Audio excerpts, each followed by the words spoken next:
time he was in the service, I prayed that nothing would happen to him. Somebody should have told me I needed to be praying he wouldn't get shot in his own hometown. We live in difficult times. Grant us the power to choose right from wrong. No? To look back at our past, but yet you found some inspiration in this character that you played. I did. You know, for me, I've done a lot of films, and a lot of the films I realize now that I've become a mother, my kids can't see them, you know? And there's been several little civil rights stories that they can see, and they can learn from, and they can learn a part of history, and it's part of American history. So for that reason, it was really nice to be a part of it.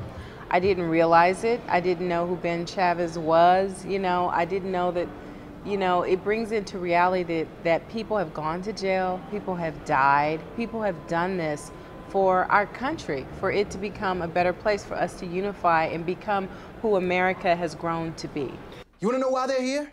They're here because last night when you hit those streets, you took something more valuable than you could ever imagine. Something our family's been fighting for years. I'm talking about equality. Well, Nate, it's great to welcome you. Great thank you job. very much. I appreciate it.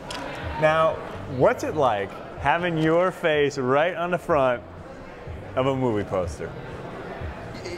You know, it's a beautiful thing. I think the content makes me even more excited just because knowing what the film's about and what we did, and it's like, it's so symbolic of what I'm trying to do in the sense of my, you know, being a philanthropist and an activist in the community, being at the forefront of leadership.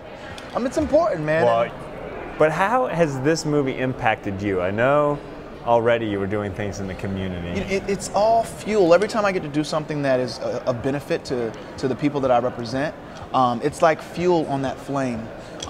You know, unfortunately, the movement has kind of stalled out in the sense of what are we going to do about the daunting statistics in our community. You're doing it. I'm trying. You're an inspiration. You do a great very job much. in the movie playing a man that has made a huge impact in our country. Thank you very much. Let's get another scene with you playing him. What was that Frederick Douglass quote your father was always so fond of reciting? Power concedes nothing Without a demand. Yeah, well, I demanded. Power just rolled right over me. Well, I don't think Frederick Douglass expected the power to yield on his first attempt. Well, Doctor, you haven't lost any of your good looks. I mean, you were good looking. Nate did a great job. Well, Nate Parker did an excellent job. First of all, he's a great first-class actor. And this is a true story. It's about my hometown in 1970. Not only your hometown, it's about you. Yes, it's about me. But, you know, I've been involved in the civil rights movement a long time, and this movie shows my formative years in the civil rights movement.